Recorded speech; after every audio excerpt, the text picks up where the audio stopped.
There's a famous song and the lyrics say, "Try Jesus, don't try me." You ever had someone come for you?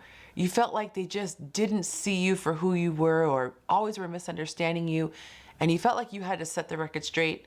You wanted to defend yourself? Well, I want to tell you a few things about defensiveness that might surprise you, so stick around.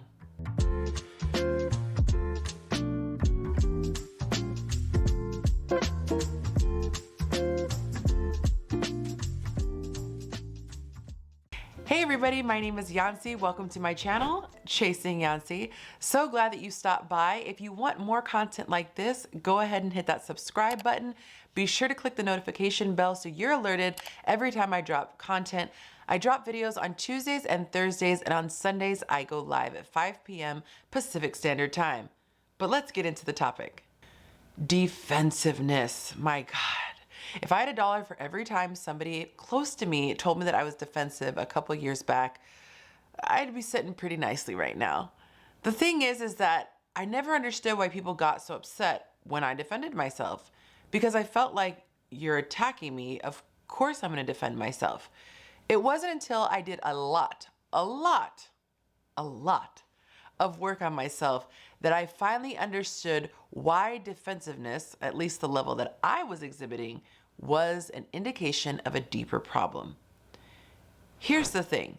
When we defend ourselves, it's because we feel like people are not perceiving ourselves the way that we perceive ourselves. And a lot of times, we don't even really perceive ourselves that way. We just want the world to see us that way. Let me give you an example. I was watching this show called Undercover Billionaire, and it's really fascinating. Well, in this scene, the boss had assembled a team, and one of the people on his team was a pit master. They were at a barbecue event, and this was the first time for them. They were getting together and they were trying to sell barbecue ribs and all these other meats. There was a lot at stake, and they only had a couple days to make sales. Well, worst case scenario happened. They ran out of food. And it happened 2 days in a row. And I believe the event was only a 4-day event. And to put it into context, there was a lot riding on this. There was actually $1 million on the line. So as you can imagine, the stakes were super high. Now, the boss saw the problem, and that's all he focused on. We are running out of meat. If we don't have meat, we can't sell food. If we don't sell food, we don't make money. We don't make money, we don't hit our goal. That's all he thought about. There was absolutely nothing more to it, nothing personal. It was just about the problem and solving it. So he went to his head pitmaster and talked to her about the problem. All right, so this is where things went left. You would think that he would be able to talk to her, say we're running out of meat, and they would be able to solve the problem and move forward. Instead, here was the issue. She exploded. She flipped out. She got so upset and enraged that she ripped off her microphone, because it's a reality show, stormed into the canopy where they were cooking, grabbed her purse, and left. For all the crew knew, she was done. She wasn't participating, and she was a very integral part of the team. Now, what happened? Now, this is why I love reality TV. I love to see interpersonal communication happening in real time. I also love the aspect of the interview, which is where after something happens, producers sit down with each individual cast member and ask their take on a particular scene. Now, I gave his perspective. He saw a problem, he wanted to solve it because the end goal is to make money. Her issue was in security. In her mind, she did not want to be seen as incompetent. And from my best guesstimate, she worried that she was a little bit incompetent. So when you have an area of your life that you're not super secure in, it is like a bruise. And the reason why I liken it to a bruise is because a bruise is extra sensitive to the touch. If you were to just touch my arm on a normal day, I'm not worried about it. But if there is a massive bruise on that same spot on my arm, that same touch, that same exact pressure is going to send me spiraling. It's going to send pain throughout my body. And just like our body, our egos are fragile and sensitive. That is why people have disproportionate responses to situations. From the outside looking in, it looks like somebody flipped their lid for no reason. But when you dig in psychologically, you can understand. Our egos want to protect themselves, and whatever narrative we have told ourselves, we have to keep it protected. It's like wires getting crossed, everything goes haywire when we have an image of ourselves and somebody doesn't see us that way. I can imagine that she saw herself with this team of people. She's seeing all of them killing it in their lanes, and she's feeling the pressure going, I want to keep up. I want to be seen as valuable. I want to be seen as knowledgeable in my area of expertise. He literally picked a person in each area so that they can shine and bring their goal to fruition. So when he brought a problem to her attention, she didn't just hear, we're running out of meat, let's solve this problem together. She heard, Christine, you are incompetent and I don't think you have what it takes to get the job done. That's what she was responding to. And even though that's not what he was saying, even though that's not even what he was thinking, in her world, that was her reality. And that happens so many times with communication. And this is why I wanted to do this video, because if you're having disproportionate reactions to situations, and you will know this based on the feedback you get from people close to you who love you, you can then take a look and say, what am I trying to defend?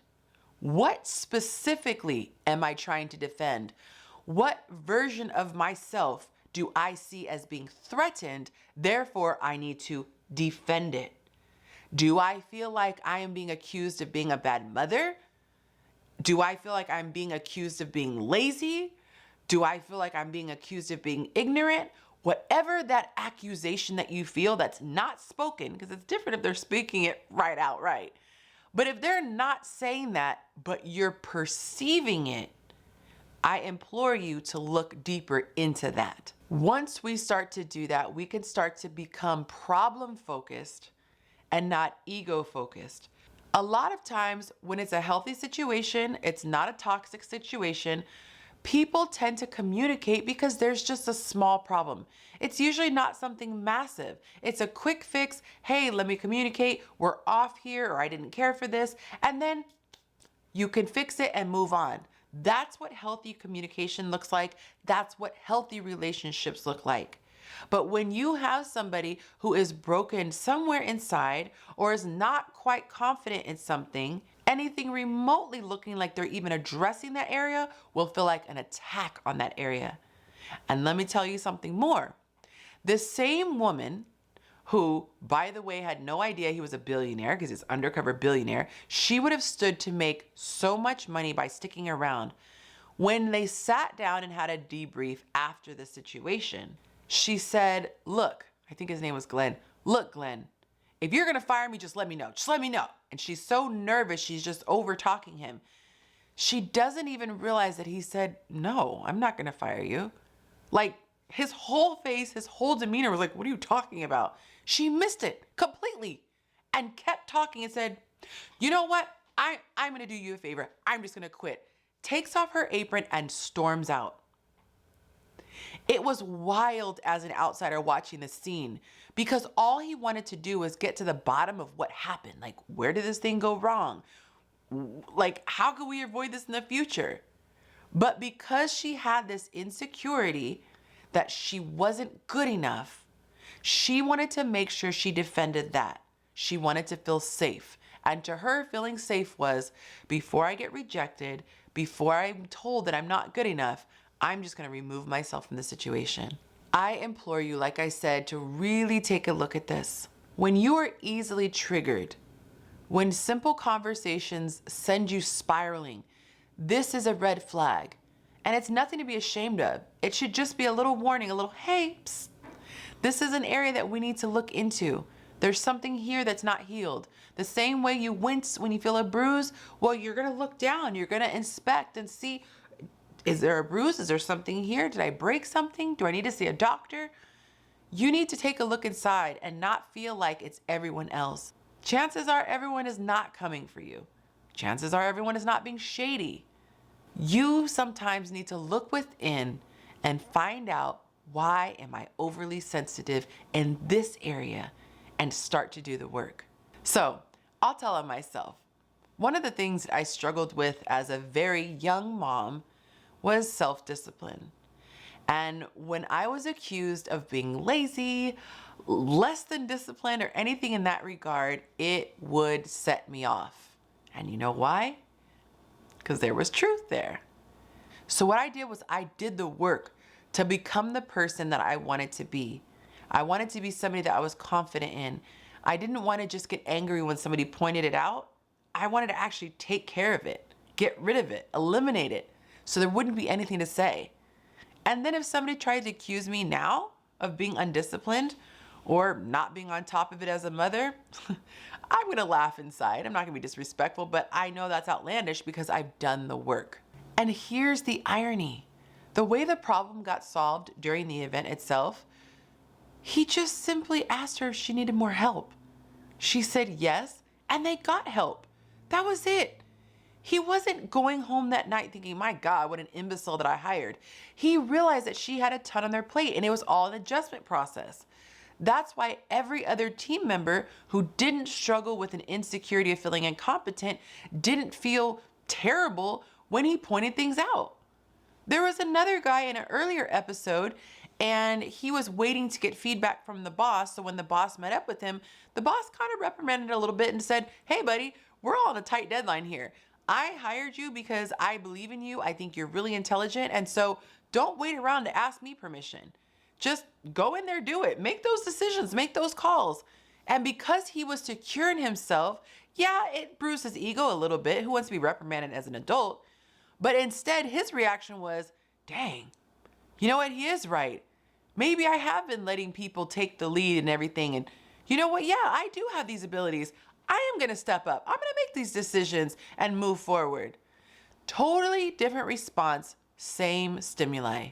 He got constructive feedback, but it didn't break him because he knew who he was.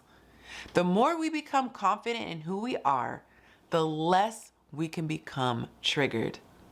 And the beauty is that when we are in a healthy place, even if there's work to be done, our ego won't get in the way.